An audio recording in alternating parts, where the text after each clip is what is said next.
Assalamualaikum warahmatullahi wabarakatuh. Selamat pagi anak-anak. Hari ini kita mulai belajar tema 7, macam-macam gaya dan pengaruhnya terhadap benda. Nah, ini nanti kalian bisa catat hal-hal yang penting. Gak usah dicatat semua, dicatat hal-hal yang penting aja.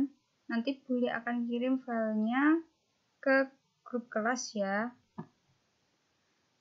Nah, yang perlu kalian tahu, pertama, apa itu yang dimaksud dengan gaya? Nah, gaya itu merupakan tarikan ataupun dorongan yang menyebabkan suatu benda bergerak atau kedudukannya bisa berubah. Contohnya ada di gambar A dan gambar B. Di gambar A ini ada seseorang yang sedang mendorong gerobak. Sedangkan di gambar B ada seorang anak yang sedang menarik air di sumur. Nah, yang pertama ini adalah contoh dorongan, yang kedua ini adalah contoh tarikan. Kedua-duanya sama-sama membutuhkan gaya karena menyebabkan suatu benda bisa bergerak dan berubah kedudukannya. Nah, di sini yang pertama kali akan kita pelajari adalah macam-macam gaya. Jadi gaya itu ada 5. Yang pertama gaya otot, gaya listrik, gaya gesek, gaya gravitasi, dan gaya magnet. Yang pertama gaya otot.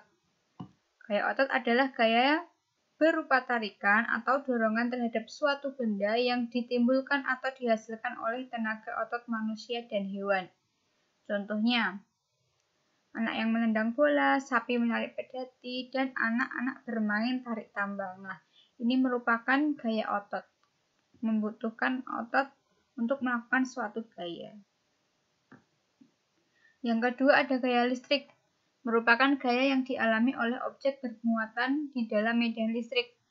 Nah, ini adalah salah satu contohnya. Jadi, serpihan kertas ini akan bergerak naik turun ketika didekatkan dengan sisir atau penggaris plastik yang sudah digosokkan ke rambut atau buku. Jadi, penggaris plastiknya ini digosok-gosokkan ke rambut dan buku dulu.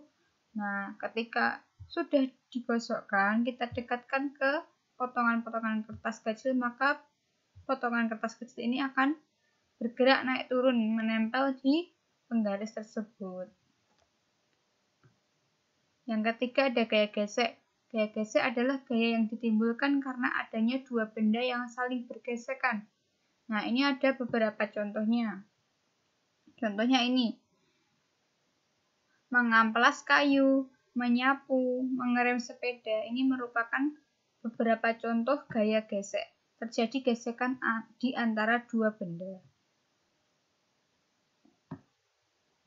Yang keempat ada gaya gravitasi.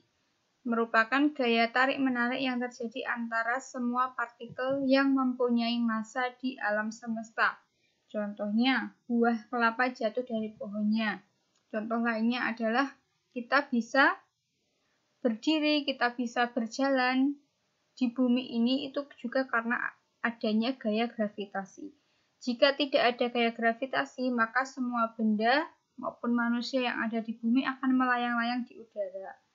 Nah, jadi gaya gravitasi itu sangat penting dalam kehidupan kita.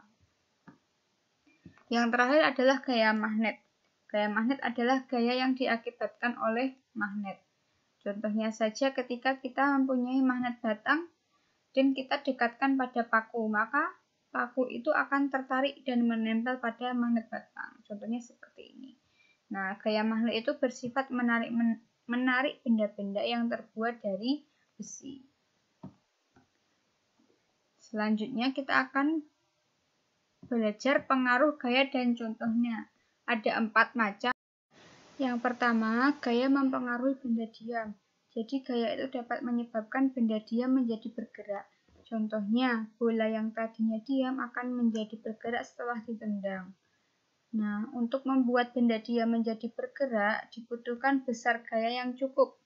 Jika gaya yang kita berikan itu tidak cukup, maka benda yang diam akan tetap diam.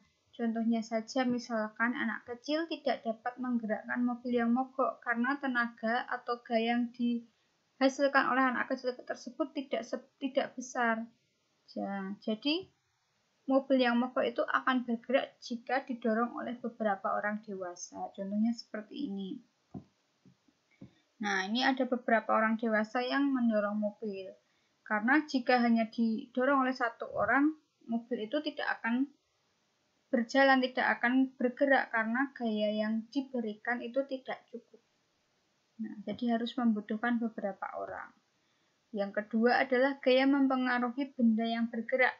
Jadi gaya yang diberikan pada yang bergerak ini memberikan hasil akhir yang bermacam-macam. Nah, benda yang bergerak itu dapat menjadi diam ketika diberikan gaya. Contohnya pada anak yang bersepeda melaju kencang akan diam ketika sepeda direm. Nah, ini contohnya. Nah, anak yang bersepeda, nah ketika dia mau menabrak sesuatu atau mau berhenti, nah dia menginjak rem atau memegang rem, maka sepedanya akan berhenti. Yang kedua, benda bergerak juga dapat bergerak semakin cepat jika mendapat tambahan gaya. Misalnya, meja akan bergeser dengan cepat jika orang yang mendorongnya semakin banyak. Nah, ini. Meja yang didorong oleh satu orang dengan yang didorong dengan 3 orang, itu nanti hasilnya akan berbeda. Nah, pasti meja yang didorong oleh 3 orang akan bergerak semakin cepat karena gayanya semakin banyak, semakin besar. Yang ketiga, gaya mempengaruhi arah gerak benda. Gaya dapat menyebabkan benda yang bergerak menjadi berubah arah. Contohnya, mobil yang melaju akan berubah arah ketika ada putaran setir. Jadi, jika mobil atau motor melaju, pasti tidak hanya lurus saja, pasti membelok ke kanan dan ke kiri. Itu salah satu contoh yang mempengaruhi arah gerak benda. Contoh lainnya adalah pemain baseball ini. Bola yang melayang dipukul ke segala arah yang menyebabkan arah bolanya ini berubah-ubah. Yang terakhir, gaya mempengaruhi bentuk benda. Nah, ini dapat kita temui dalam kehidupan kita sehari-hari ya. Nah, semakin besar gaya yang kita berikan, maka semakin besar pula perubahan yang dapat terjadi. Contohnya, saat bermain plastisin. Plastisin itu awalnya bentuknya padat kotak. Ketika sudah diberikan gaya, maka dia akan berubah bentuk sesuai yang kita inginkan. Contoh yang kedua adalah mobil yang bertabrakan atau menghantam suatu benda. Nah, maka bentuk mobil itu nanti juga akan berubah. Yang ketiga adalah pembuatan gerabah. Gerabah ini berasal dari tanah liat. Nah, diolah sedemikian rupa, diubah bentuknya menjadi sebuah kerajinan yang bernilai tinggi. Yang terakhir adalah botol plastik yang diremas. Nah, ini bisa kalian lakukan di rumah ya. Contohnya botol-botol yang sudah tidak dipakai, cobalah kalian remas atau kalian injak, pasti bentuknya akan berubah dan sulit untuk kembali ke bentuk semula.